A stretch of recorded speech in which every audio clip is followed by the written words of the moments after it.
আমি আছি এখন রামু উপজেলায় বাঘখালী নদীর তীরে। এখানে অনেকগুলো মানুষ তারা লাকড়ি ধরার জন্য এবং এখানে এই রাস্তা পার হওয়ার জন্য দাঁড়িয়ে আছেন এবং দেখতে পাচ্ছেন এটা হচ্ছে বাঘখালী নদী। নদীটা কিন্তু বেশ বড় দেখতে পাচ্ছি, আবার প্রচুর পরিমাণে বৃষ্টি হওয়ার কারণে দেখতে পাচ্ছেন আর নদীতে প্রচুর পরিমাণে পানি চলে আসছে। আর দেখতে পাচ্ছেন এগুলো হচ্ছে এই যে বাঘখালী নদীর তীরে অবস্থিত আর বাস আর কি, তারা তবে বাস করে রাখছেন ভাই, শো দেখতেছে ব্লক করার জন্য বা পাইতেছে না আর কি, চেষ্টা করতেছে। তো দেখো একটা বড়, এটা হচ্ছে খাবার সম্ভবত, ওই যে দেখেন। আর ওপাশে কিন্তু একটা গ্রাম আছে, কয়টা গ্রাম আছে ওপাশে। তো রাস্তার বাড়ি বৃষ্টির কারণে নদীতে পানি বৃষ্টি হওয়ার কারণে এবং ওই রাস্তা ওপাশে যাইতে পারতেছে না আর কি, পার হতে পারতেছে না। তো এই যে দনু ভাই সে কিছু বলতে চায় আমাদের সবাইকে, একটু শুনতে চাই তার মুখে কি বলতে চাই সে, একটু বলেন তো ভাই।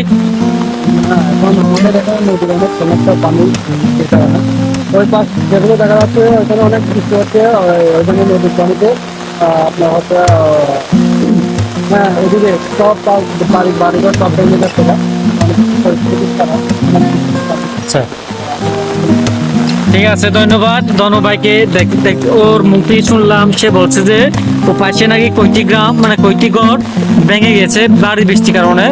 তো তারপর আমরা দেখতে পারতেছি না এবং দেখাতেও পারতেছি না। সমস্যা হচ্ছে নদী পার হতে অনেক কষ্ট, কারণ যে কোনো সময় কি হয়ে যায় না, কারণ দেখতে পাচ্ছেন আর প্রচুর পরিমাণে নদীতে পানি আসছে দেখেন।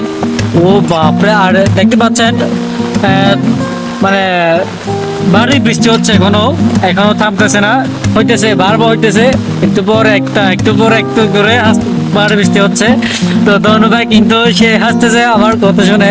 দেখতে পাচ্ছে এখানে ঘাটে মানুষরা তারা বসে আছে, এই যে তার সময় অতিবাহিত করছে, কারণ হচ্ছে এখানে প্রচুর পরিমাণে বৃষ্টি হচ্ছে।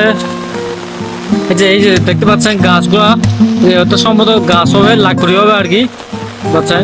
ও বাপরে ডেঞ্জারাস। এই যে কাক একটু আগে, এই যে কাক